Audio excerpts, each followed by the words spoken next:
My talk is on attitudes towards contemporary varieties of Yiddish, or Stellungen wegen heutige Sorten Yiddish.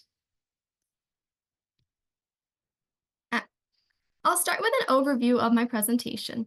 As I'll explain in more detail, my project involved interviewing people and asking them a variety of questions.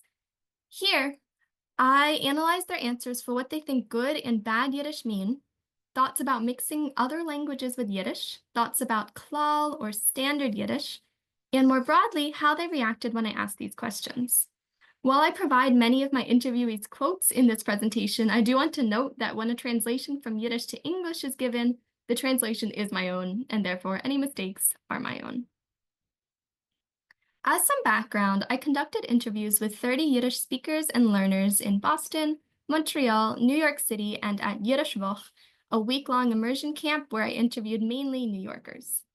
Some interviews were fully in Yiddish, while others had varying amounts of English mixed in. Interviewees ranged from 23 to 94 years old and were fairly evenly split between the binary genders.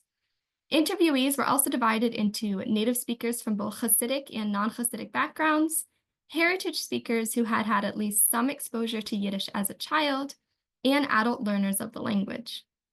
My main focus when seeking out people to interview was simply that they are part of the secularly motivated or Yiddishist community in this general region, regardless of the background, dialect, or fluency of their Yiddish. My interviews were divided into 3 parts. First, a simple introduction, in Yiddish as much as possible, asking basic questions like, "How are you?" and "What is your name?" Next, a list of photos and words I'm using for directly comparing how people pronounce things like the dish you see here, kugel, kigel.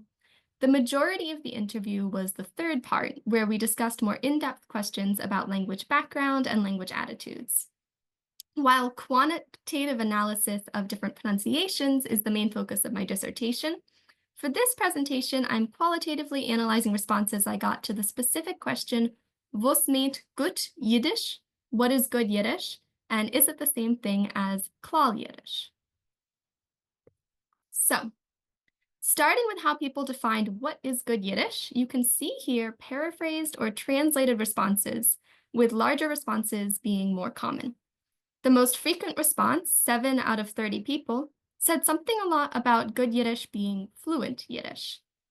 Many people also responded something along the lines of all Yiddish being good Yiddish.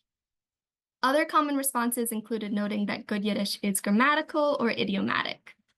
Making an effort, being able to speak naturally and without influence from a different language, being able to speak quickly, having a rich vocabulary, not using too much Deutsch or Germanized Yiddish, being able to express complicated or nuanced concepts in Yiddish, and speaking the way literature is written were also repeated themes in interviewees' answers. Going into more depth on people's answers to this question, some interviewees had clear standards, such as, good Yiddish is when I can't tell what language you spoke before you learned Yiddish, whereas others accepted all Yiddish as good, such as one person who said, good Yiddish doesn't exist because all Yiddish is good Yiddish, and another, one of my eldest interviewees, who said, I feel that if someone tries to speak Yiddish, whether or not it's correct, so long as they try, I am happy. Others took a more moderate stance, such as this last quote, where they say, there are not a lot of people who I know who speak really, really, really good Yiddish, such that they can fluently say complicated things without much effort, but I think that there are a lot of people who speak beautiful Yiddish, and that is also a type of good.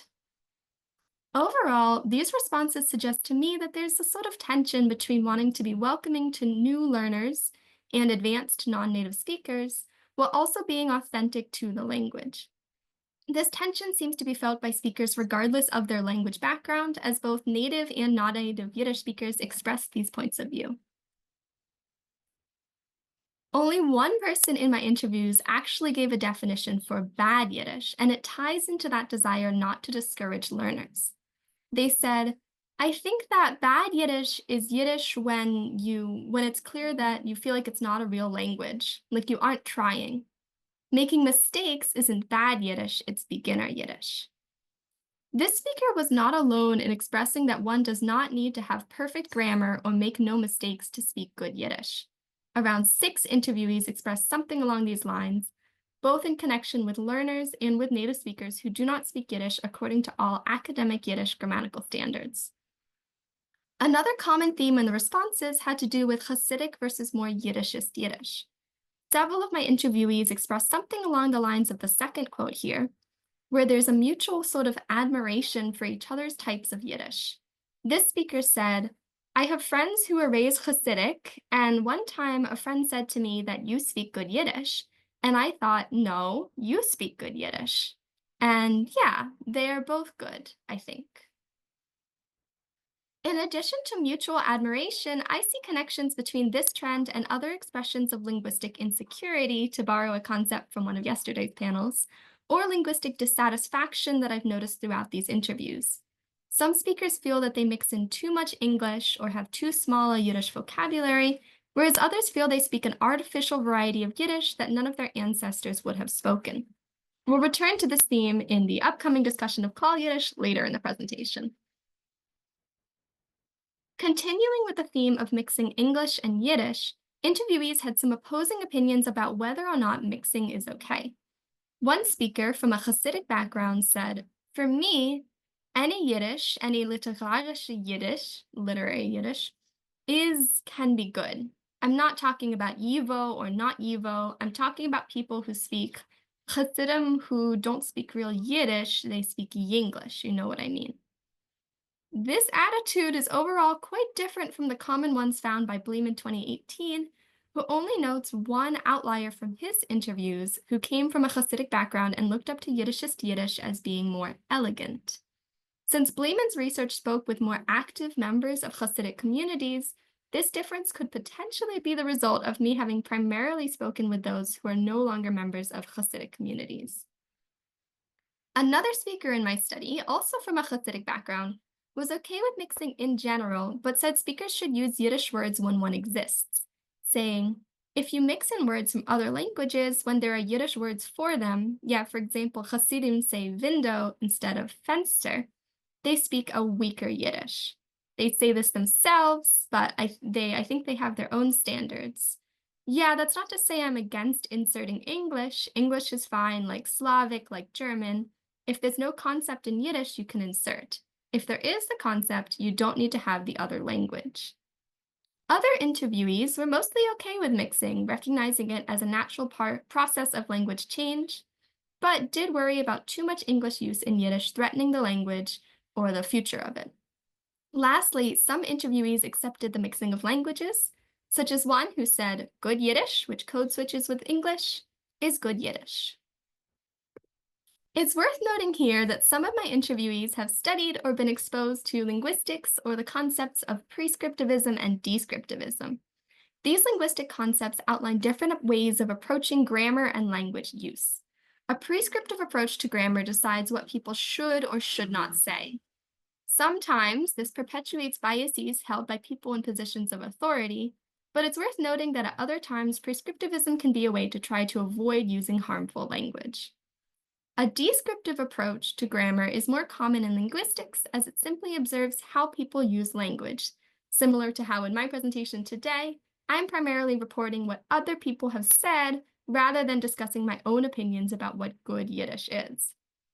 Here, you can see several quotes from people who are accepting of different ways of using Yiddish. The first doesn't explicitly reference linguistics, but says, but who am I to say what we can or cannot say? I'm no maven. The other two more explicitly state that their knowledge of linguistics affects their answers to questions about good Yiddish and language mixing, either by using linguistic terminology, like the first one who says, I'm no prescriptivist, or by mentioning linguistics directly, like the second quote here. After I asked, what is good Yiddish? This person laughed quite a bit, as I'll discuss more later in this presentation, and then answered by saying, I know something about linguistics, and what I know is that languages, they change. Turning now to interviewees' opinions about Klal Yiddish, this was generally understood by interviewees to mean the standardized form of Yiddish created by Yivo and not synonymous with good Yiddish. Two of the most frequent responses, 7 out of 30 people each, were that Klal Yiddish is for learners and that it's fine. People often felt neutral or mildly positive about Klal Yiddish. Several people had more clearly positive opinions, saying that Klal Yiddish is a good thing to exist, while others noted that it is artificially created, and others, as we'll see, said that Klal Yiddish isn't really spoken by anyone. Additional recurring themes included that Klal Yiddish is not real Yiddish, and that it's harder than other varieties, although another interviewee considered Klal easier due to the match between spelling and pronunciation. These themes suggest to me once again that there is a tension in the Yiddish-speaking community here between acknowledging that it's useful to have a standard for people to learn, but also wanting more authenticity in one's language use by speaking a variety which was used historically, or is spoken natively or as a vernacular today.